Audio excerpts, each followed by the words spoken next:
So I knew Chris Benoit really well. And yeah, man, it's just one of those things. I hate to say it like this, but shit happens. And that's the quote. So I think that he was one of those guys that he was so passionate about the business, almost to a fault. And I can tell you this, when I heard, because I was watching the pay-per-view live when all that happened, and as soon as I heard that he wasn't making the show because of a family emergency, and I went, what? And there was referee Wes Adams was down at the press box with me in Tampa. We were watching it at a bar there. He said, yeah, you know, he's not making it because of a family issue.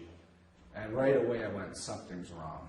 Because Chris Benoit is one of those stubborn guys that, and he would like, if anybody ever missed a show because they were sick or, you know what I mean, he was one of those guys that he would show up like just to be there, even if he was hurt, you know what I mean? He was such a guy that was so professional, and you know what I mean? So as soon as he told me that, and TJ goes, hey man, do you want to call him and make sure everything's okay? And I said, no, I'm not going to call him. He goes, well, why? I said, well, what's the point? And then he was like, you're not going to call him? I said, no. And right there, I knew there was something really, really wrong. And I'm not to say that I'm a psychic, but I have had certain sort of feelings, like stuff like that, where you know a guy, what he's kind of like. And Chris was kind of an odd person. He was a very private person as well. I knew how much he cared about his family. Not that I predicted or knew that something like that happened, but I did know that there was a chance that something like really traumatic happened for him not to show up. So I think Natty called Nancy and she didn't get a hold of her at all, left a message, and I kind of knew that. And then I went into, because I was in FCW at that time, went to wrestling practice that next day. Everyone was kind of asking me if they heard anything. I was going, no, I'm sure he's all right, but I'm thinking in my head, no, I know he's not all right.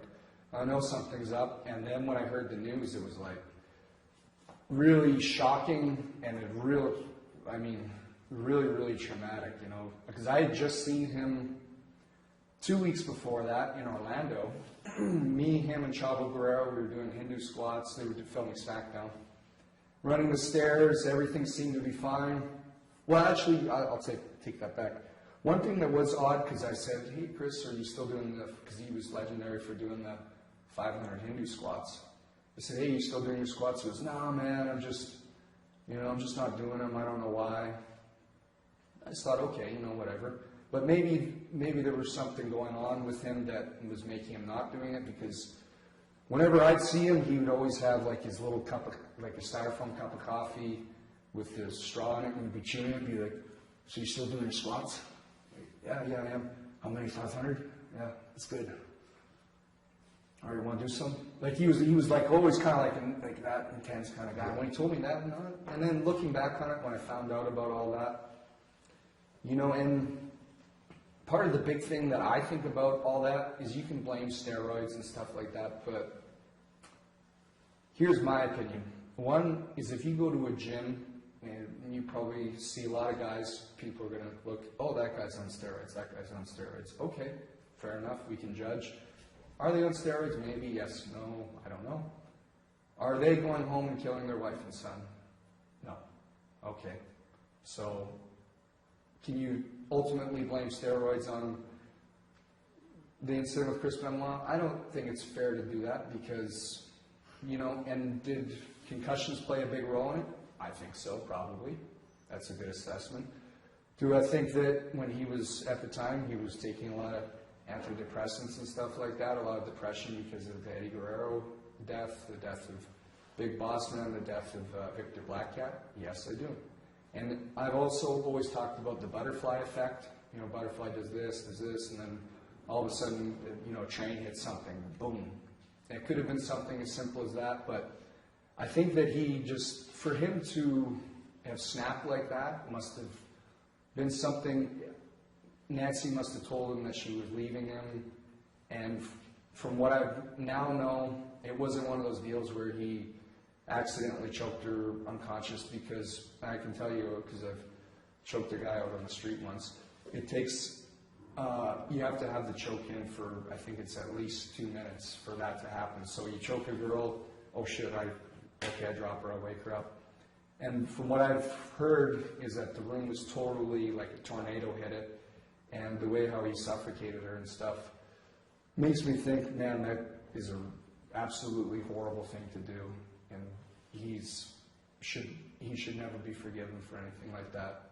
You know what I mean? And just a lousy thing. And whatever made him completely snap like that, I don't know. It unfortunately tarnished his whole image, his whole wrestling career. And in my opinion, it's disqualified him from being in the WWE Hall of Fame. It's a lousy thing. I don't think he'll ever be in there, and that's not because he wasn't the hardest working guy in the company who inspired many. It was just because of one night where he totally went bonkers. But he was always great with me. He was actually a little bit unreliable at times, you know, with phoning me back and stuff like that. And again, that could be concussions and stuff like that, where I needed his help to talk to him about stuff like, hey, should I go to WWE? Should I stay in Japan? Should I go to England? Should I? And he was always kind of there for me, but he was a bit unreliable, and I'm sure other people will probably tell you the same thing. And he was a great guy. If there was anything I could have done to have helped him when he was around, I would have wished I could have, and I'm sure all of his friends would have said the same thing.